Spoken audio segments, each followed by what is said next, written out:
Welcome to The Family, a novella by Christopher Bloodworth, voiced by the author, Christopher Bloodworth.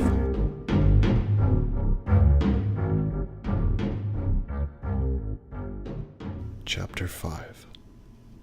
The door at the top of the stairs slid open and then closed. Jesse sat up on the bed, wondering who would be down to visit him this time, and if they'd brought food and a toilet. It felt like it'd been hours since he'd last seen Red. Jesse heard footsteps on the stairs, and wheezing. All the other times the steps had come one after the other, faster or slower, but always one after the other. These steps were different. He could hear one step, followed by a second step. Then there would be a 5-second pause, and a wheezing noise would drift down the stairs. This went on for quite some time before Jesse saw a foot on the stairs.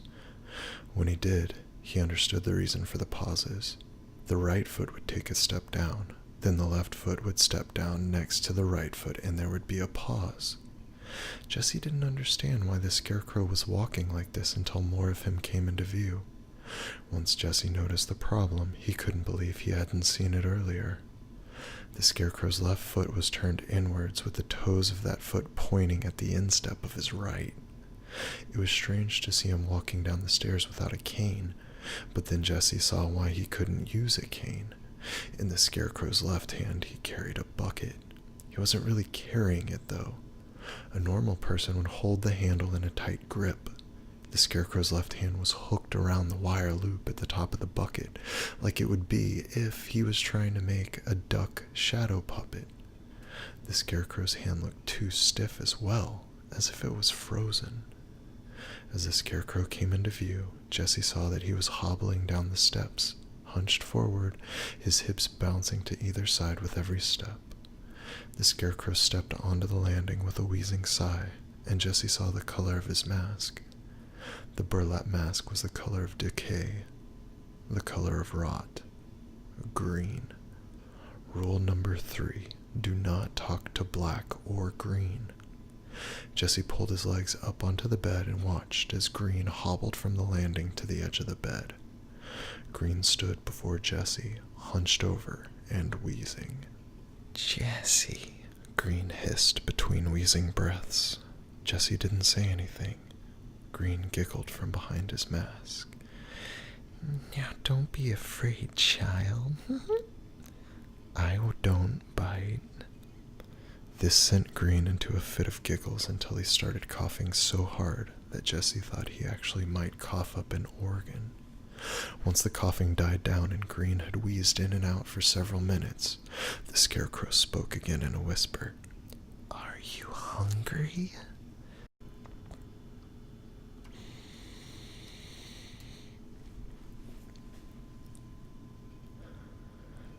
Jesse opened his mouth to answer, but shut it just as soon as he'd opened it. His stomach growled. "Oh my," Green giggled. "What's the matter, child? Are you not hungry? Do you not want food?"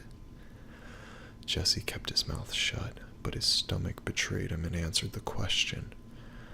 "Your stomach says that you are. Do you not have a voice?" Jesse stayed quiet. "Child," Green hissed. "Dear child, I have brought you food. All you have to do is speak to have a taste." Jesse's stomach rumbled. "No?"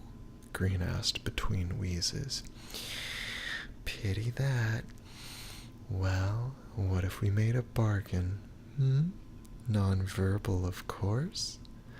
Not if you're interested, child." Jesse thought for a moment. Rule 3, do not talk to black or green. Nodding wasn't talking, though, so it should be fine. Jesse nodded his head yes. "Well," Green crooned, "the child wants to eat, and what the child wants, the child gets." Green placed the bucket on the corner of the bed closest to him. He had to pry his left hand off the wire handle with his right. At the bottom of the bucket, Jesse could see a small plate with a hot pocket and a Capri Sun. Jesse's stomach rumbled louder when he smelled it.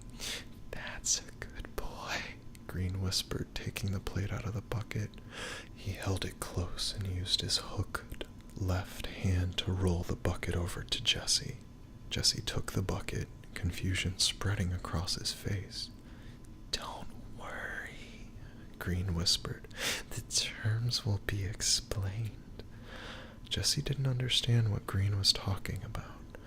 "The terms simple, dear, innocent, beautiful child," Green said, wheezing a little faster. "Would you like to hear them?" Jesse stared at the hot pocket and the shiny Capri Sun. He thought he could see steam rising from the hot pocket and his mouth watered in response. Jesse nodded his head yes. "Good," Green said. It was getting harder to hear him because he was wheezing in and out faster and louder than before. It was getting so loud that he had to take breaks in between what he was saying to catch his breath. "I want you to take the bucket and use it." Jesse stared at Green. He didn't understand what the scarecrow meant. How was he supposed to use the bucket? There wasn't a faucet to fill it with in the basement. "Child," Green wheezed, "use the bucket." Jesse shook his head and held both of his hands out, palms up. He didn't understand what Green was telling him. "You're an 8," Green whispered, breathing faster. Jesse shook his head again. He wanted the hot pocket, but he didn't understand what Green was asking him to do. "I'm what?" Jesse wanted to ask Green. "I'm an 8? What does that mean?" "You're an 8," Green whispered. "I'm an 8," Jesse repeated in his mind. I'm hearing him correctly, but what does he mean? "Pee," Green hissed out at him. "Pee? Urinate." Jesse understood. But where did Green want him to pee? There was no toilet in the basement. Green answered the question before Jesse could show more confusion. He pointed at the bucket. Green wanted him to pee in the bucket. That was weird, but Jesse couldn't see any harm in it.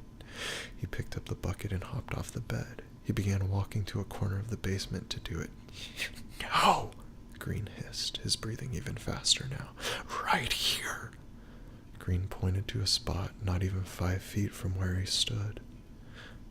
Green wanted to watch him take out his penis and urinate into the bucket.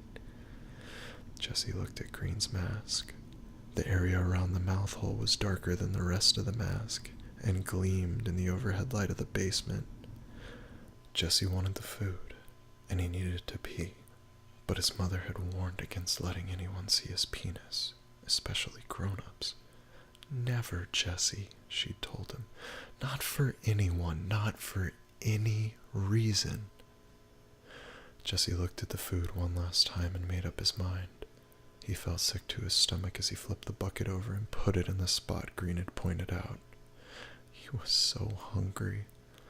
As Jesse sat down on the upside-down bucket, folding his arms, Green hurled the plate of food down. The plate shattered as soon as it hit the concrete, sending shrapnel in every direction. One of the pieces hit Jesse under his right eye. He brought his hand up without thinking. When he withdrew the hand, he stared at it for a few seconds, rubbing the warm blood between his fingers. Green leaned forward and spoke between his wheezing. "It'll be your anus that bleeds next time, child." Jesse brought his hand back up to the cut and held it there. As Green shuffled toward the stairs, Jesse heard the man mumble 4 words. "Sweet, succulent, virgin anus." Jesse stayed where he was seated. He wasn't going to move until he heard the door slam shut. When the door banged from the top of the stairs, Jesse jumped up and grabbed the longest sliver of broken plate. He was careful not to grip it too hard. He lifted a corner of the mattress and slid it under. That done, he went back to the mess and tried to salvage as much of the hot pocket as he could. His mom always said to never eat anything that touched the ground, but he thought she would understand in this case. A few larger chunks of the Hot Pocket were safe from slivers. Most of it was dusted with glass crystals, and Jesse didn't think it would be safe to eat, so he left it where it was. Thankfully, the Capri Sun had weathered the crash without incident. After wolfing down the few bites that were left of the Hot Pocket, Jesse drank some of the Capri Sun, but not all of it. He wasn't sure when he would be getting anything else. With that finished, he took the bucket to the far corner of the room and relieved himself. Peeing into the bucket was loud. He shook his head as he thought about what Green had wanted him to do. It was just so weird and felt so wrong. And what about the last bit Green had said? Jesse knew what an anus was. It was for pooping. Had Green wanted to watch him poop too? Jesse snorted as he shook and pulled up his pajamas. He wondered what would have happened if he'd spoken to Green. He wondered why he couldn't talk to Green or Black, and for that matter, what Black was like. Green was strange for sure, but Black had to be worse. As soon as Jesse sat down on the bed, the door at the top of the stairs banged open again.